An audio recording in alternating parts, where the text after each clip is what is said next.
अक्सर अपने चेहरे की त्वचा का ख्याल रखते हुए हम अपनी बॉडी की स्किन को इग्नोर कर देते हैं और शिकार होते हैं प्रॉब्लम्स लाइक ड्राई स्किन या टैनिंग ऑफ द स्किन। तो देखते हैं कुछ सिंपल सॉल्यूशंस और होम रेमेडीज जो आप यूज़ करने के बाद अपनी स्किन को शाइनी और फ्लॉलेस बना सकते हैं।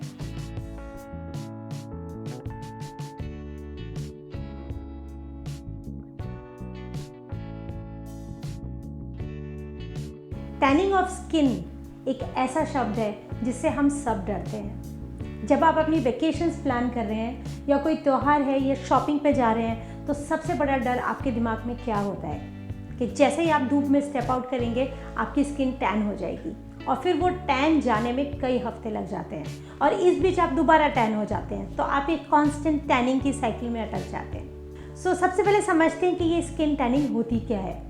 इन जनरल एक ले पर्सन के लिए टैनिंग स्किन में आपके नॉर्मल पिगमेंटेशन से थोड़ा भी अगर डार्कनिंग हो तो हम उसे टैनिंग बोलते हैं, लेकिन ऐसा सच नहीं है। टैनिंग वर्ड यूज़ होता है जब आप धूप में जाएं, आपकी स्किन का पिगमेंटेशन जो नीचे वाली लेयर्स में है जब वो ऊपर वाली लेयर्स में आ जाता है, एकदम से आपकी स्किन डार्क लगने लगती है, स्पेशली सन एक्सपोज स्किन, उसे कहते हैं टैनिंग। आपकी स्किन में आयरन डेफिशिएंसी हो सकती है जिसकी वजह से आपकी स्किन डार्क लग सकती है। इनफैक्ट एक्सेस ऑफ आयरन जिसे हम पॉलीसाइथीमिया बोलते हैं उसकी वजह से भी स्किन डार्क हो सकती है, या कोई एलर्जी या हेयर डाई या बहुत ज़्यादा फ्रिक्शन हो। अक्सर जैसे एल्बो की स्किन डार्क होती है बिकॉज हम अक्सर एल्बो पे फ्रिक्शन ज़्यादा आता है, हम टेबल पे बैठते हैं, एल्बो को रेस्ट करते हैं। कुछ डिजीज़ हैं जैसे डायबिटीज़ जिसमें आपकी स्किन डार्क पड़ जाती है, या अगर आपको कोई ल्यूपस या कोई एलर्जिक कंडीशन हो तो रिपीटेडली जब स्किन में इन्फ्लेमेशन होता है तो भी स्किन डार्क हो जाती है। आपने देखा कि टैनिंग के अम्ब्रेला में बहुत सारी कंडीशंस हैं, कुछ जेनेटिक हैं, कुछ एक्वायर्ड हैं, कुछ आपके कंट्रोल में हैं, कुछ आपके कंट्रोल में नहीं है, लेकिन हम बात करेंगे आज टैनिंग की। टैनिंग एक्चुअली अच्छी चीज़ है या नहीं? एज अ डर्मेटोलॉजिस्ट मेरी बिलीफ है कि टैनिंग एक अच्छी चीज़ है। टैनिंग आपकी बॉडी का एक प्रोटेक्टिव मैकेनिज़्म है, एक आपकी स्किन का एफर्ट है, वो एक कवच बना देती है आपकी स्किन पे, जिससे बाहर की यूवी लाइट और बाहर के फोर्सेस आपकी स्किन को डैमेज नहीं करते। अब आप सोच के देखिए, अगर आप धूप में जाते और अगर आपको टैन नहीं होता तो क्या होता? तो आप बर्न हो जाते। तो एक्चुअली आपकी स्किन ने आप पे एक फेवर किया। टैन बनाने की वजह से वो यूवी लाइट स्किन के अंदर पेनिट्रेट नहीं की और आपकी स्किन बर्न होने से बच गई। अगर आप देखें जो वेस्टर्न स्किन्स हैं वहाँ पे एक्चुअली टैनिंग पार्लर्स का कल्चर है। और ऐसा क्यों है? ऐसा नहीं है कि उन्हें ब्राउन स्किन पसंद है या डार्क कलर पसंद है, वो इसलिए है because brown skin, dark skin बहुत अच्छी और हेल्दी स्किन मानी जाती है। तो वहाँ पे वो आर्टिफिशियली टैन करके जो पिगमेंट स्किन में डिपॉजिट करते हैं सो दैट जब धूप में जाएं तो बर्न के साथ साथ स्किन कैंसर के चांसेस बहुत कम हो जाते हैं। तो इसलिए टैन हमारी स्किन का एक प्रोटेक्टिव मैकेनिज्म है जिससे स्किन बर्न, कैंसर और बहुत सारी स्किन कंडीशन से आपको बचाती है। तो क्या आपको ये टैन रिमूव करना चाहिए? देखिए, अगर आप कोई ट्रीटमेंट नहीं भी करते हैं तो ये टैन 4 से 6 हफ्ते में रिड्यूस हो जाता है, कम हो जाता है। ऑन टॉप ऑफ दिस, अगर आपकी स्किन ड्राई है या आपको कोई इंटरनल कंडीशन लाइक डायबिटीज़ या थायराइड है तो आपकी स्किन की टैनिंग टेंडेंसी थोड़ी ज़्यादा होती है।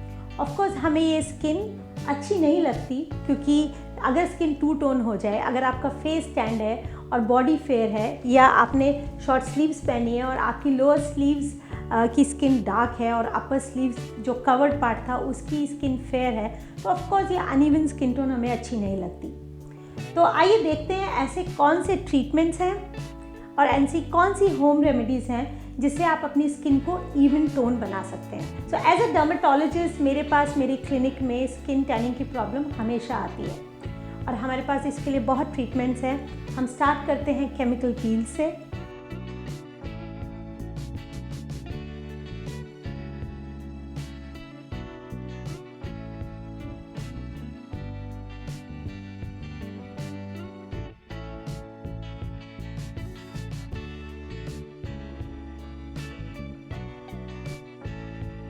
केमिकल पील्स ऐसा ट्रीटमेंट है जो एक डॉक्टर रिकमेंडेड ट्रीटमेंट है। ये सुपरवाइज होना चाहिए किसी डॉक्टर से। इसमें हम स्ट्रॉन्ग इंग्रेडिएंट्स चूज़ करते हैं आपकी स्किन के हिसाब से। उसको स्किन पे अप्लाई करते हैं, उसे छोड़ देते हैं कुछ घंटे के लिए और फिर 3 से 4 दिन तक आपकी स्किन थोड़ी ड्राई होती है, सेंसिटिव भी होती है और पील भी होती है। आप नेक्स्ट 2 से 3 हफ्ते में इसके विजिबल रिजल्ट्स देख सकते हैं। पीलिंग सिर्फ एक स्किन के ऊपर की परत निकालना नहीं होता है। जब हम एक केमिकल पील अप्लाई करते हैं तो आपकी स्किन में एक केमिकल रिएक्शन होता है जिससे स्किन के नीचे कोलेजन और इलास्टिन फाइबर्स बढ़ते हैं, वहाँ पे ब्लड सप्लाई बढ़ती है। तो जो आपको दिख रहा है ऊपर से कि आपकी स्किन एक्चुअली पील हो रही है, लेकिन स्किन के नीचे एक पूरा रिजुविनेशन साइकिल स्टार्ट हो जाती है। तो ये है केमिकल पील ट्रीटमेंट जो फेस पर, नेक पर, बॉडी, लेग्स कहीं भी करा जा सकता है।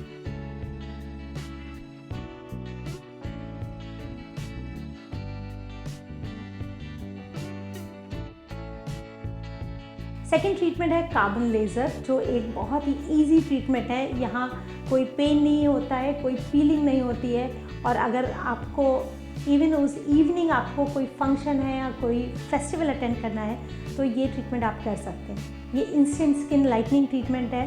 कार्बन लेज़र के नाम से सेलिब्रिटीज़ में बहुत ज़्यादा पॉपुलर है और ये ट्रीटमेंट आप किसी भी लेज़र सेंटर पर कर सकते हैं। बट अब बात करते हैं कि आप अपने घर बैठे क्या कर सकते हैं टैनिंग के लिए। सो फ्रस्ट्रेट मत होइए और रेडी हो जाइए, क्योंकि आपके किचन में ऐसा बहुत कुछ है जो मैं अभी आपको बताने जा रही हूँ और आपको यूज़ करके इंस्टेंटली देखेंगे कि आपकी स्किन में बहुत इंप्रूवमेंट आएगा। लेकिन याद रहे, आप धूप में भी जाएंगे, आपको स्ट्रेस भी होगा, हार्मोनल चेंजेस भी होंगे, जो डायबिटिक्स हैं वो डायबिटिक्स भी रहेंगे। तो ये एक कांस्टेंट प्रोसेस है। ये एक बार की कोई कोशिश नहीं है कि आपने एक बार कोई मैजिक रेमेडी लगाई और आपकी स्किन टोटली टैन फ्री रहेगी लाइफ लॉन्ग, ऐसा नहीं है।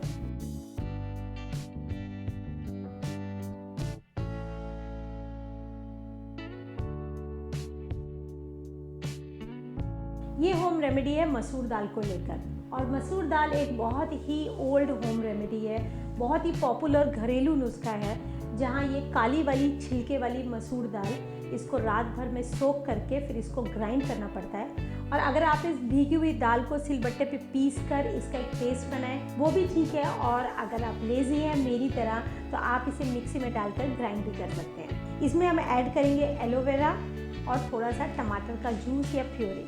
कोशिश कीजिए जब आप टमाटर लें तो आप उसका पहले छिलका निकाल लें और फिर उसकी प्योरी बनाएं। सो मसूर दाल छिलके वाली और बिना छिलके वाली भी होती है। वैसे इस रेसिपी में आप यूज़ कीजिए छिलके वाली दाल, लेकिन अगर आपके पास वो नहीं है तो आप बिना छिलके वाली है जिसे हम मलका बोलते हैं या लाल मसूर, वो भी यूज़ कर सकते हैं। सो इसको 4 to 5 आवर्स आपको सोक करना है। उसके बाद आप इसको ग्राइंड करके पेस्ट बना लीजिए और इसका 1 टेबलस्पून पेस्ट लेना है आपको। इसमें ऐड कीजिए 2 teaspoon fresh aloe vera pulp, 1 tablespoon papaya puree. Papaya भी अगर जितना ज़्यादा राइप होगा उतना बेटर है। और इसमें हम ऐड करेंगे टमाटो का juice, 2 teaspoon tomato juice. Tomato juice निकालने से पहले या प्योरी बनाने से पहले आप उसका छिलका उतार दीजिए। ये चारों ingredients skin lightening, skin brightening और हाइड्रेटिंग भी हैं। सो ये एक बहुत ही हैप्पी मैरिज है ऑफ ऑल द इंग्रेडिएंट्स जो आपके किचन में हमेशा रहते भी हैं और आपकी स्किन के लिए बहुत ज़्यादा हाइड्रेटिंग है, स्किन ब्राइटनिंग है। इन सब को मिक्स करने के बाद ये देखिए ये मिक्सचर ऐसा लगता है एंड ये आप पूरी बॉडी पे यूज़ कर सकते हैं। आइडियली इस मिक्सचर को हमें 20 मिनट्स छोड़ना चाहिए, लेकिन अगर ये इनकन्वीनियंट है तो आप जब नहाने जाएं तो आप ये मिक्सचर ले जाकर अपनी पूरी बॉडी पर 5 to 10 मिनट्स मसाज करके और फिर प्लेन वाटर से वॉश कर दीजिए और आप देखेंगे आपकी स्किन में इमीडिएट डिफरेंस।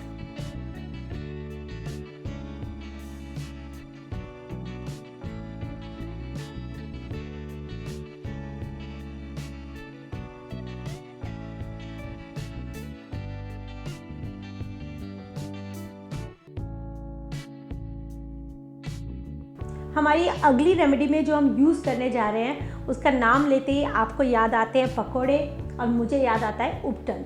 राइट, आपने सही समझा, सही गैस किया। मैं बात कर रही हूँ बेसन की या ग्राम फ्लोर की। बेसन यानी चने की दाल का आटा, कुकुम्बर, काकड़ी या खीरा, रोज़ वाटर, ये ऑप्शनल है, अगर आपके पास है रोज़ वाटर आप यूज़ कर सकते हैं, अदरवाइज़ आप रेगुलर वाटर भी यूज़ कर सकते हैं, और इसके साथ थोड़ा लेमन जूस। सो ये सब नाम लेते ही समझ आ जाता है कि ये सब स्किन सूदिंग और स्किन ब्राइटनिंग एजेंट्स हैं। इन सबको मिक्स करना है आपको, और ये बहुत इफ़ेक्टिव रेमेडी है फॉर योर टैन रिमूवल। लेकिन एक बात ध्यान रहे, ये मिक्सचर ज़्यादा इफेक्टिव तब होगा जब ये टैन होने के इमीडिएटली बाद यूज़ होगा। अगर आप शॉपिंग पर जाकर आए हैं या अपने ट्रैवल से रिटर्न आए हैं या आप स्विमिंग पूल में हैं और आप पूल से बाहर निकले, तो कोशिश कीजिए कि आप इसे इमीडिएटली स्किन पे अप्लाई करें। जितना जल्दी ये अप्लाई होगा उतना ये ज़्यादा इफेक्टिव है।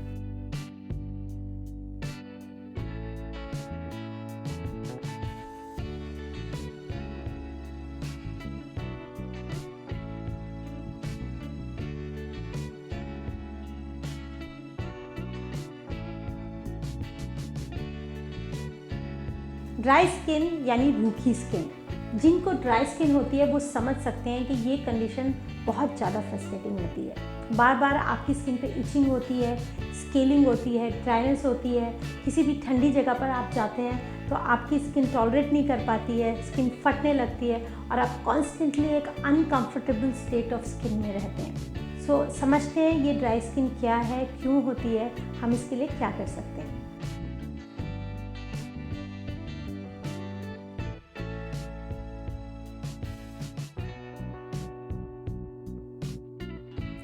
अक्सर dry skin lack of moisture in the skin से होती है। ये एक जेनेटिक कंडीशन भी हो सकती है, स्पेशली अगर आपको थायराइड या एस्थमा या एटोपिक डर्मेटाइटिस हो। लेकिन आप dry skin later on develop भी कर सकते हैं। क्या कारण है कि आपकी स्किन नॉर्मल रही और फिर आपको ड्राई स्किन डेवलप हो गई? इसके कारण यूजुअली सिंपल होते हैं। या तो आप अपनी स्किन को मॉइस्चराइज नहीं कर रहे हैं, या आपकी स्किन मॉइस्चर रिटेन नहीं कर पा रही है, या आपके सराउंडिंग एटमॉस्फेयर में बहुत ज़्यादा मॉइस्चर है एंड आपकी स्किन का सारा मॉइस्चर बाहर खींच रहा है, या सिंपल ये भी है कि आप इनफ एक्सफोलिएट नहीं कर रहे हैं जिससे आपकी स्किन ऊपर रूखी और ड्राई लगती है, बिकॉज स्किन के ऊपर बहुत सारे डेड स्किन सेल्स हैं। लेकिन जैसे आप एक्सफोलिएशन करते हैं आपकी नॉर्मल स्किन निखर कर आती है। लेकिन ड्राई स्किन और डिहाइड्रेटेड स्किन दोनों सेम है क्या? डिहाइड्रेटेड स्किन एक तरह की ड्राई स्किन है जिसमें आपके लिप्स ड्राई हो जाते हैं, या आपको आईज के चारों ओर बहुत रिंकल्स और छोटे छोटे फाइन लाइंस आने लगती हैं। और इन जनरल ये पानी कम पीने की वजह से होता है। बहुत सारी मेडिकल कंडीशंस भी डिहाइड्रेटेड स्किन के लिए रिस्पॉन्सिबल हैं, जैसे स्टमक इन्फेक्शंस, लूज मोशंस या बहुत हाई फीवर। तो सीधा चल के देखते हैं कि आप इसके लिए क्या कर सकते हैं।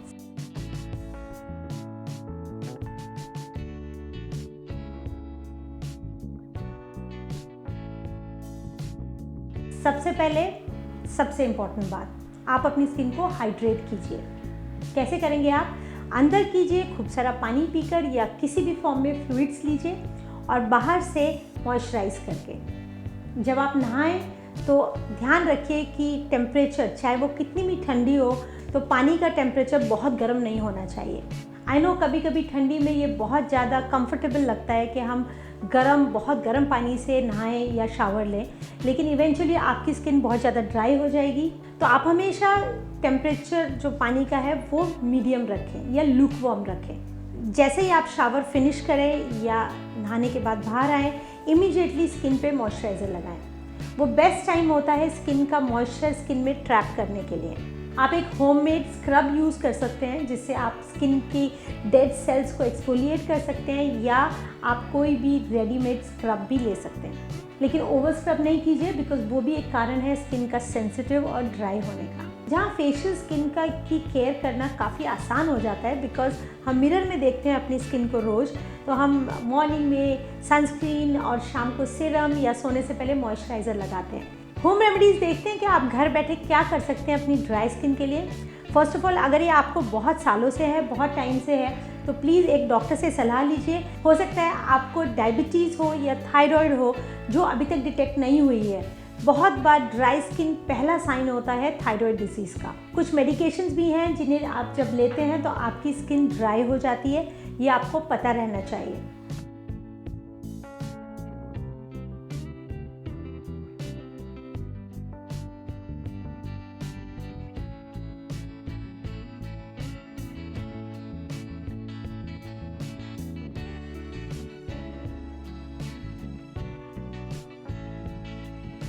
ड्राई स्किन की होम रेमेडीज़ में एक बहुत चीप, इफ़ेक्टिव और बहुत ही कॉमन होम रेमेडी है, वो है चावल का पानी यानी चावल का मांड।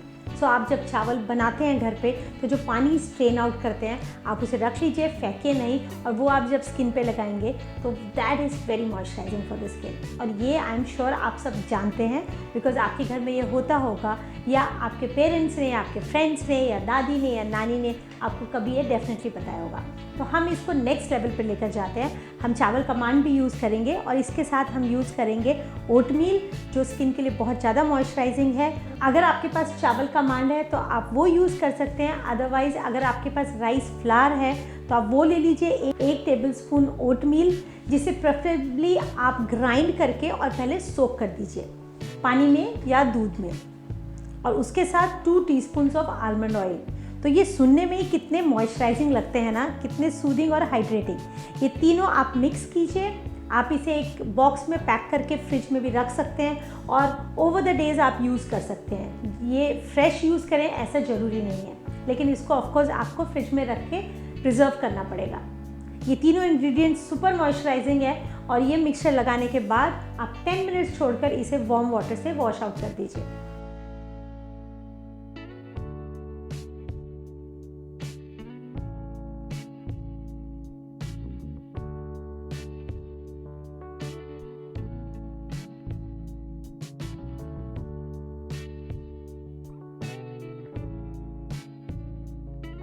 नेक्स्ट हाइड्रेटिंग मास्क जो हम बनाएंगे उसमें एक ऐसा इंग्रेडिएंट है जिससे देखकर आपके मुंह में पानी आ जाएगा, लेकिन आप इसे खा नहीं सकते। मैं बात कर रही हूँ कोको की, कोको पाउडर, जो मार्केट में इजीली अवेलेबल है। ये बॉडी के लिए इसलिए इम्पॉर्टेंट है बिकॉज इसमें बहुत एंटीऑक्सीडेंट और एंटी इन्फ्लेमेटरी प्रॉपर्टीज़ हैं। So 1/2 tablespoon of cocoa powder, 1/2 tablespoon honey, 1 teaspoon of besan and 2 teaspoon of coconut milk. ये सब आपको मिक्स करना है स्मूथ पेस्ट बनाने के बाद, और ये face as well as body पे यूज़ कीजिए और उसके बाद इसको रिंस आउट कर दीजिए। अगर आप इसे स्टे ऑन रख सकते हैं तो 15 minutes will be very good, और अदरवाइज़ अगर ये इनकन्वीनियंट है तो आप इसको 5 मिनट के बाद मसाज करके वॉश आउट कर सकते हैं।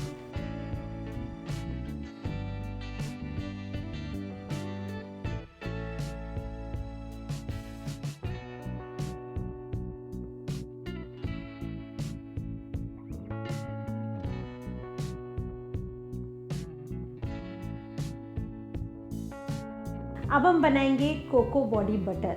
ये जितना अच्छा आपकी स्किन पे फील होता है उतना ही अच्छा फ्रेग्रेंस भी देता है। इसे खाना नहीं है, इसे आपको अपनी स्किन पर लगाना है। तो शुरू करते हैं। हमें चाहिए 1/2 cup cocoa powder, 1/4 cup butter, 1 teaspoon of vitamin E oil. मेरे पास अभी विटामिन ई ऑयल नहीं है तो मैं विटामिन ई कैप्सूल्स यूज़ कर रही हूँ। एंड ऑल्सो हम इसमें ऐड करेंगे 1 टीस्पून वर्जिन कोकोनट ऑयल। ये आप अपने पैन में स्टोव पर बना सकते हैं। मैं आपको शो कर रही हूँ इस वक्त टी लाइट कैंडल के साथ इन अ बोरोसिल पैन, बट आप ये एक स्टील के बर्तन में या कोई आपके पास छोटी कढ़ाई हो आप उसमें भी बना सकते हैं इसे। इसमें सबसे पहले आप डालिए बटर, उसमें मिक्स कीजिए cocoa powder, the vitamin E oil या कैप्सूल्स ब्रेक करके, और वर्जिन कोकोनट ऑयल। ये सब आपको मिक्स करना है। इसको बहुत ही स्लो हीट पे हीट कीजिए।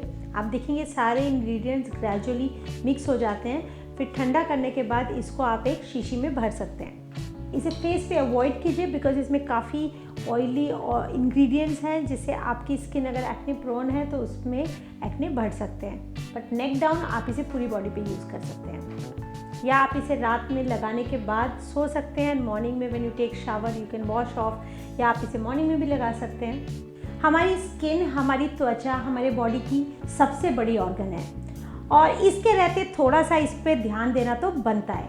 तो ये सिंपल टिप्स और रेमेडीज से आपकी स्किन रहेगी हाइड्रेटेड, स्मूथ, फ्लॉलेस।